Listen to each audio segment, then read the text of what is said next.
Many of you might not know this, but the Federal Reserve is actually quite loose.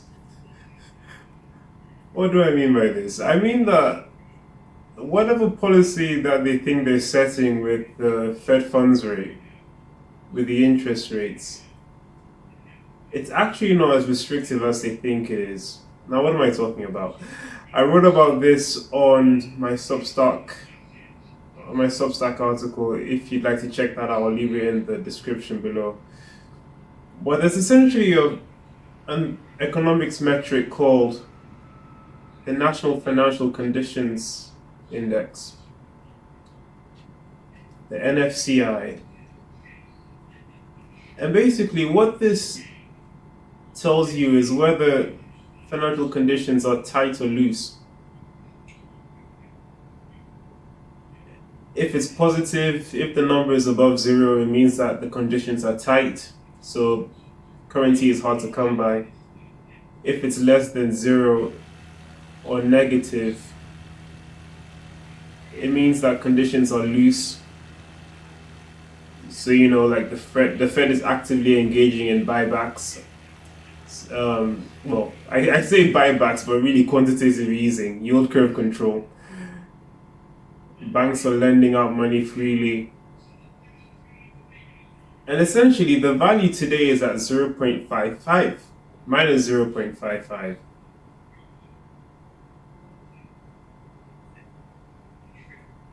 And to paint a picture, it's been within the range of 0 and minus 0.77 over the long term.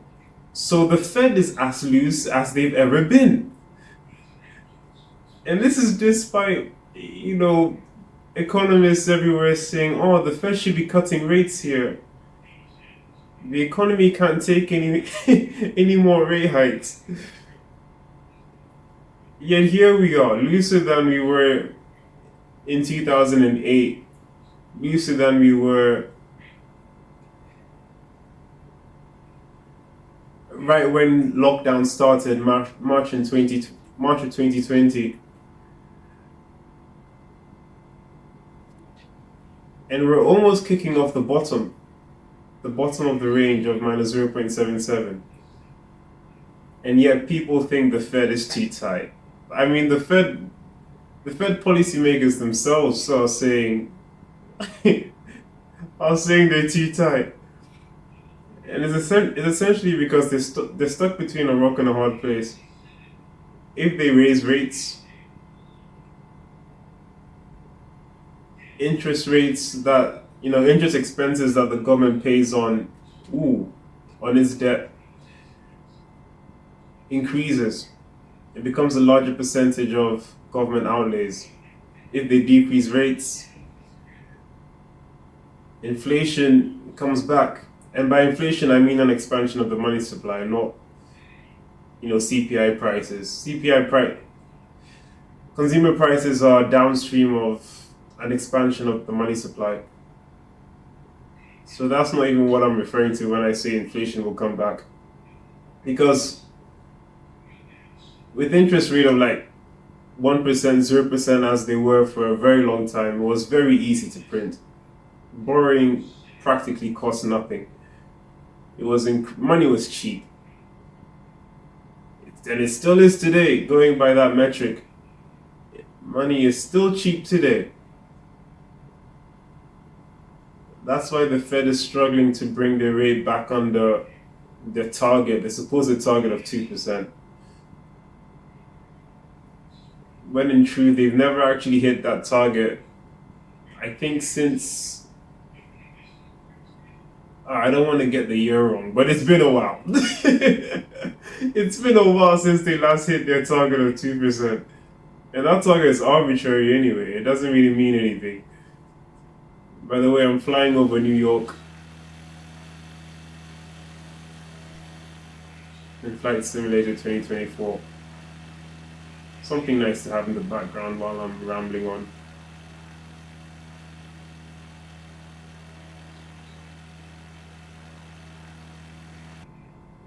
I plan to fly over the Empire State Building, Statue of Liberty, and the like. I'll also see if I can catch the Federal Reserve building, seeing as I'm on the topic. Yeah, they're incredibly loose, and we're even seeing. I think we even saw in recent days and weeks that they came to the aid of the Bank of Japan. The Bank of Japan needed to sell some treasuries, but that would have driven up the bond yields for the U.S. government. So they were like, "No, no, no, don't sell your treasuries. We'll give you a swap line. Essentially, we'll allow you to borrow from us so that you can support your currency without having to sell your treasuries." And the U.S. government essentially sold euro bonds. So they instead sold their euro bonds to help Japan without telling the EU, the European Central Bank. It's all a mess. Yeah, it's the whole debt market, the whole thing is a mess. And I keep saying, you want to stay far away from there as possible. This is not the time to be maxing out your credit cards. It simply isn't. It simply isn't. You want to be debt free so that you can watch all of this comfortably from the sidelines.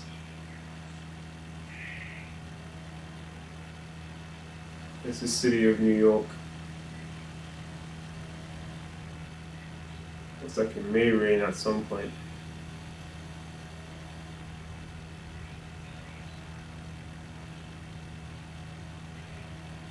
I've never actually flown over New York in this game, so I'm enjoying seeing it for the first time here.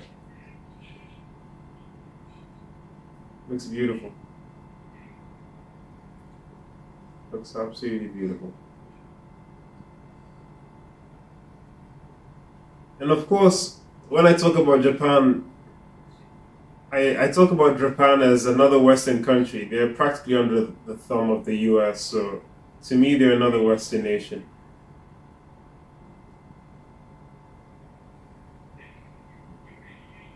And we're also seeing the Japanese bond yields rise. So across the West, Japan, US, UK, Europe, they're all rising. The only one that's falling is the Chinese bonds, but that's because China's doing yield curve control. They're buying back their bonds. I think they injected quite a hefty sum last week to buy back the government bonds, and now they're trading at around 1%. Alright, where is Lady Liberty? She's down there. Let's get closer so we can get a good view.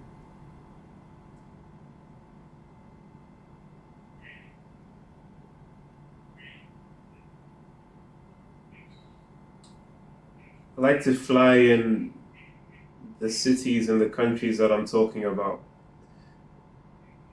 Today is mainly about America and Japan. Yeah, so there's Lady Liberty coming up on the left. Safe to say America has not been a free country in a while. Not since 1931. Sorry, since 1913, when the Federal Reserve came into being.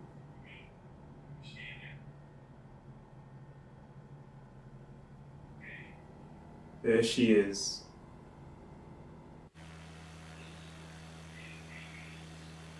Lady Liberty.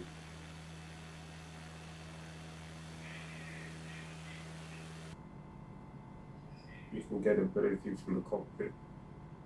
By the way, this is how these videos go. I start talking about economics, then we also take some of the scenery in at the same time.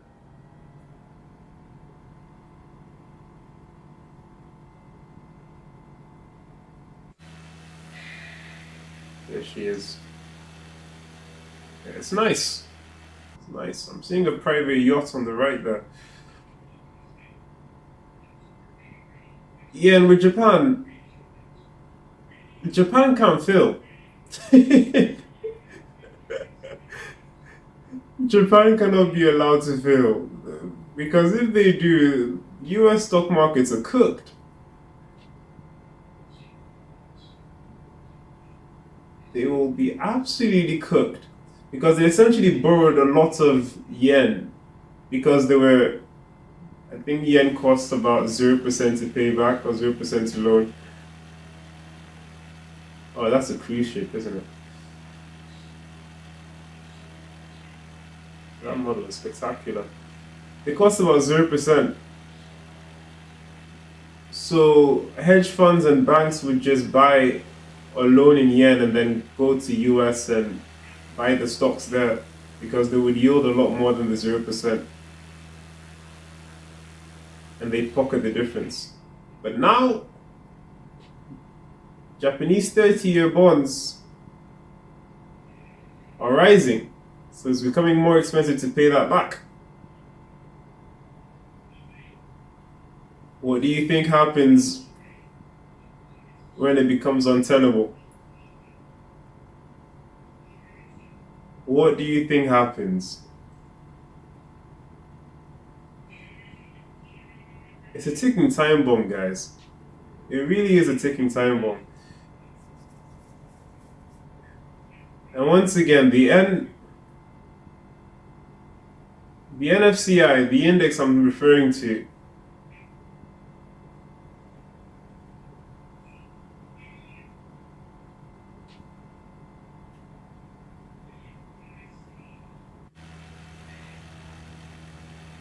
is the Empire State Building, folks. The index I'm referring to, it's as loose as it's been.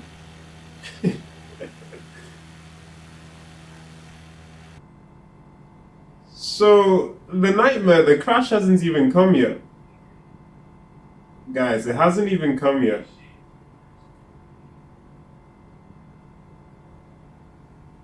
Which is why I keep saying, yo, you need to start stacking up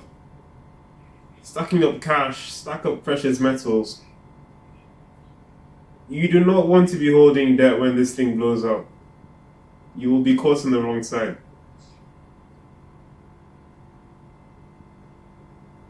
And all this while people are losing their jobs.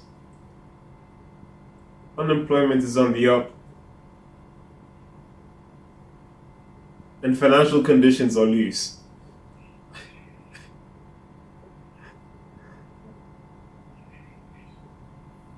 To explain just how cooked we are, I don't think I could possibly explain it.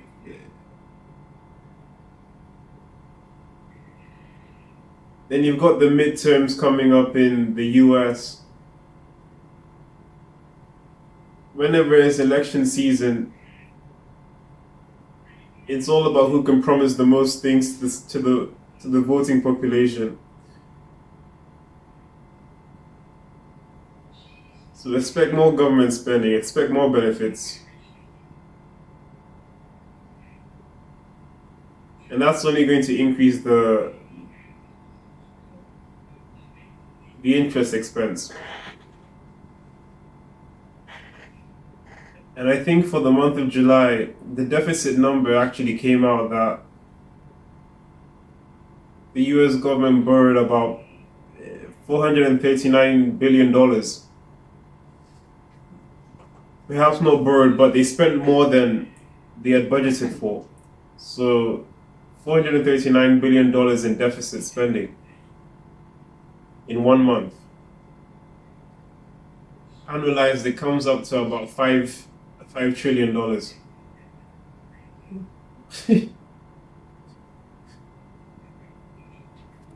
Ah, there's no solution. There's no solution apart from a debt jubilee, the forgiveness of debt. There is absolutely no other solution.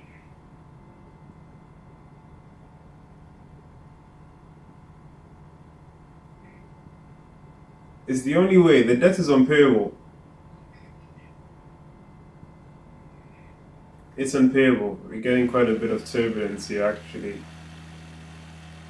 Might be in trouble.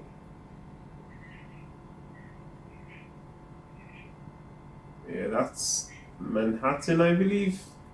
Oh, there's a lot of turbulence here. Good lord.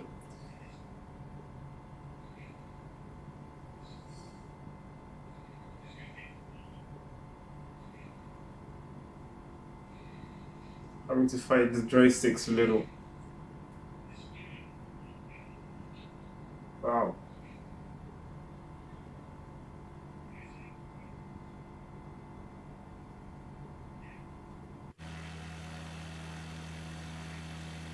Wow.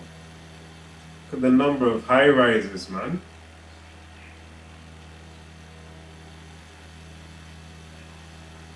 Absolutely incredible.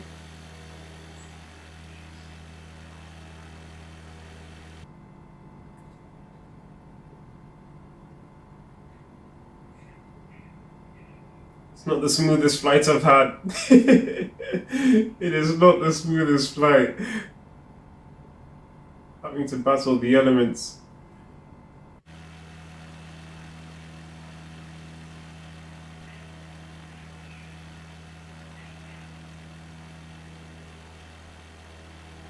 Yeah, New York is nice. I'll give it that. It's nice. But a lot of this was funded with debt. A lot of it was funded with debt.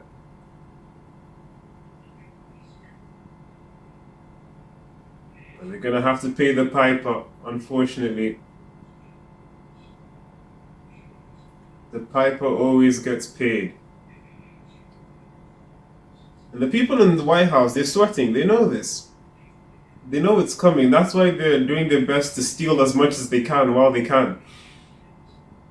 You know, with Trump talking about $100,000 subscription to get early access to his posts on Truth Social that are capable of moving the whole market. I mean, that's how you know we're in peak corruption. Peak corruption.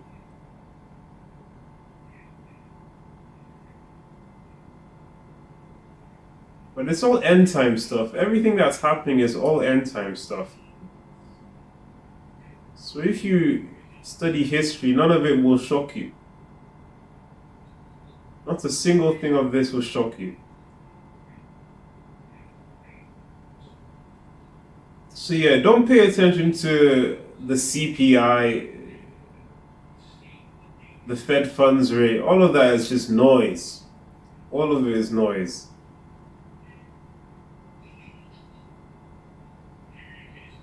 Look at the National Financial Conditions Index. That is what will tell you we are there. Once that hits zero or trends towards zero, that's when you'll know.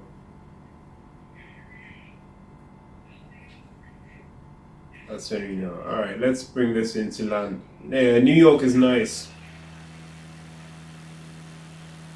New York is nice.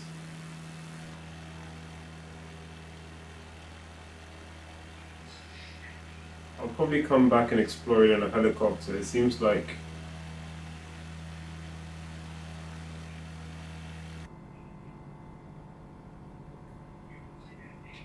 a helicopter would be best here.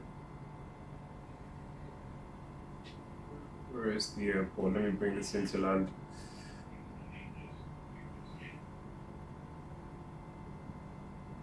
Oh, by the way, if you're in New York, you might might want to consider getting indoors ASAP. The weather is not looking good. It is not looking good over there.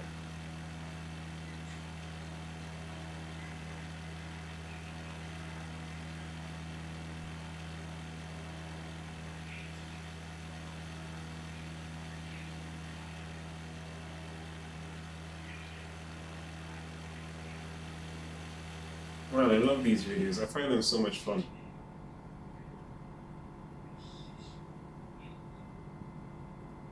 I have loads of fun doing them.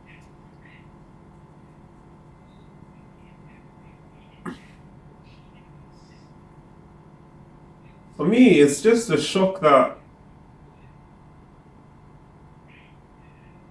the metric just tells you we aren't. It's not even as bad as it was during COVID. Not as bad as it was during '08. Like all of those issues,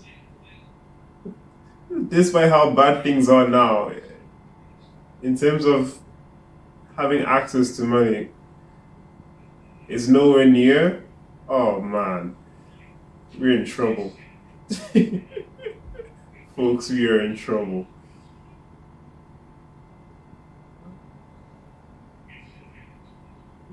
Yeah, I might need to land in a different airport.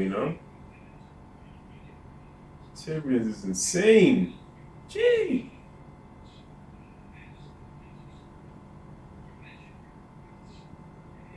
Wow.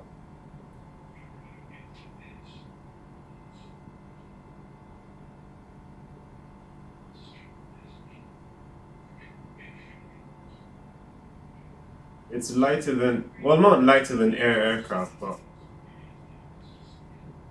the wind is blowing it all over the place. Nah,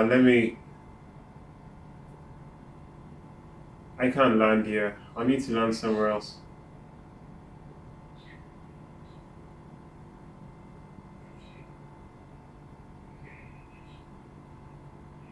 I need to land somewhere else.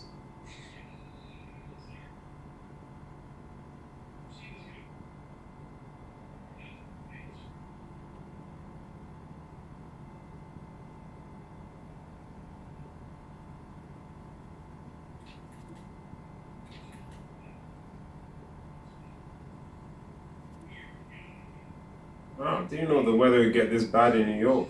Bloody hell.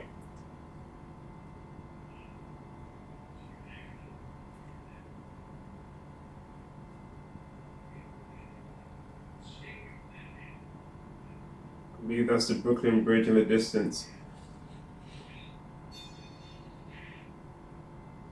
For the past 2, 3 years, I've been listening to economists on Twitter,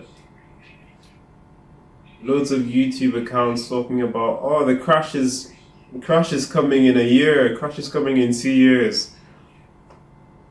All that while I've been focusing on the financial conditions index, and it hasn't gone up. It's just kept trending lower. That's why we haven't seen the crash that they're always talking about.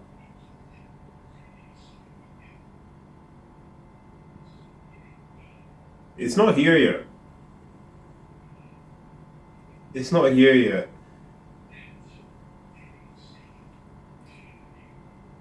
It very much feels like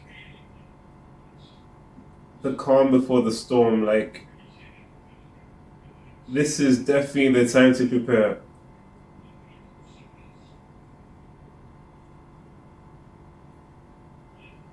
If you prepare, at least you'll be able to watch what's happening almost as a form of entertainment. I mean, for me, when I look at all these news articles and what's happening around the world, it doesn't affect me nearly as much mentally because I know, okay, I've prepared. Which is why I keep talking about preparation. Just prepare. If nothing happens, okay, that's fine. You keep on living. But if something does happen, well, at least you know you've done the work. You've done the work. You've protected not only yourself but also your family. That's the crucial aspect. You don't want to be the only one to come out of this unscathed within your circle. That is not the type of life you want to live when you're doing good but your loved ones aren't. In that case, you've still lost.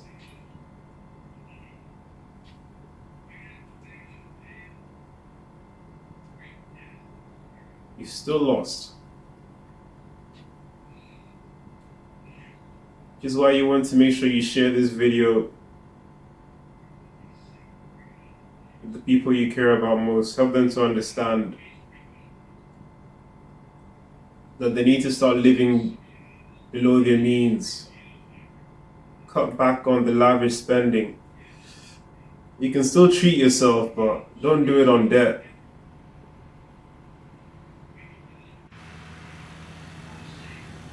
look at that. Beautiful. Beautiful. Yes.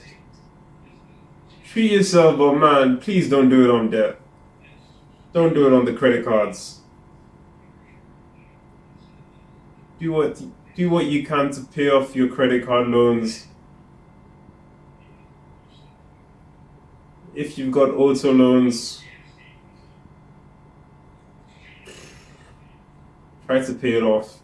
Try to pay it off because man, when it compounds, slowly at first and all at once.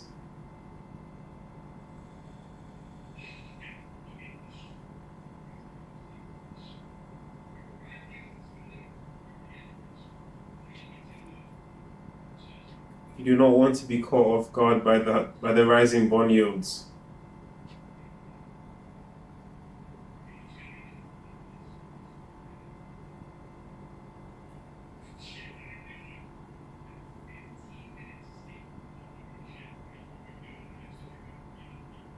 Lots of aircraft activity in this area.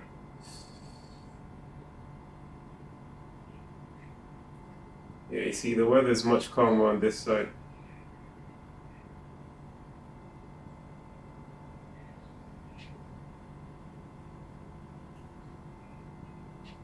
Much gentler breeze.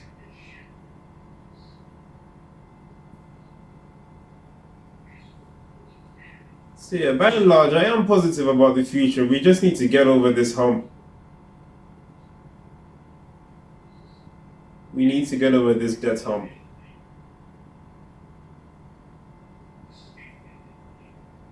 And it's going to take time. Don't expect all of this to play out in a year or 2 years. It's going to take time.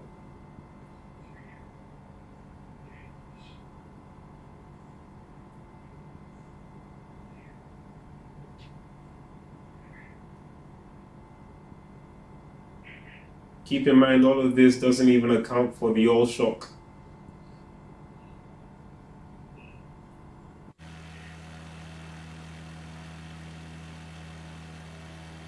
It's not even accounting for the high oil prices.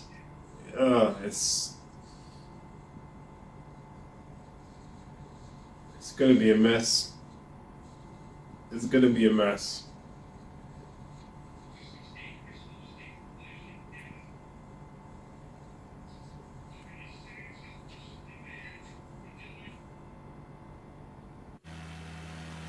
Okay, let me land on one of those runways there. Bring this down.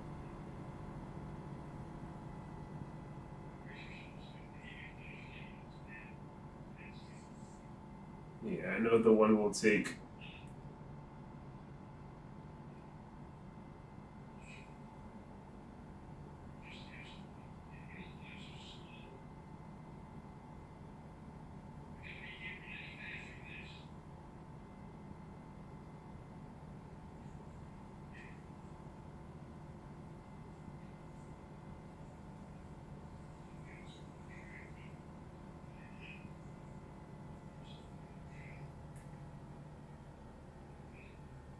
There we go.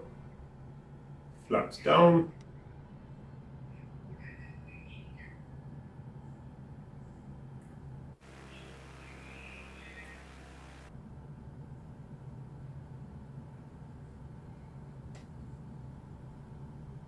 And imagine having one of those houses over there.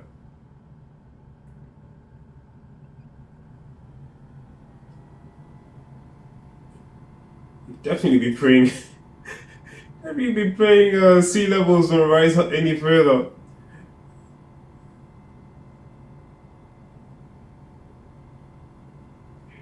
Let's bring this baby into land. Yeah, New York is beautiful.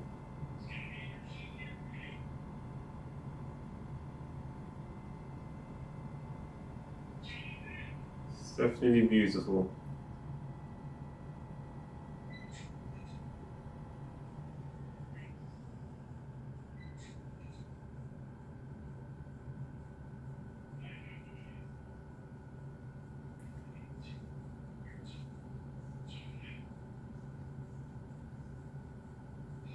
It's looking like it's gonna be a battery landing. looking buttery.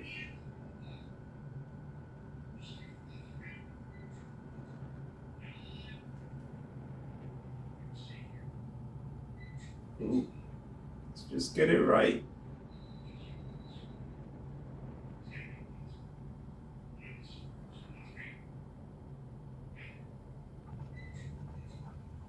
Beautiful. Beautiful. Alright, Kanekis, that is it for this video. If you enjoyed it, make sure you hit the like button, subscribe. Join my Substack as well. Subscribe to the Substack because this video is based on that article. I will link to it as well. Check out my stock evaluator app. Like I said, bond yields are trending higher, so you want to look out for the companies that are over leveraged. Stay away from those. You'll be able to see the ones to invest in if you use the app. Hit the like button, subscribe, become a channel member today, and I'll see you guys in the next one. God bless. Peace.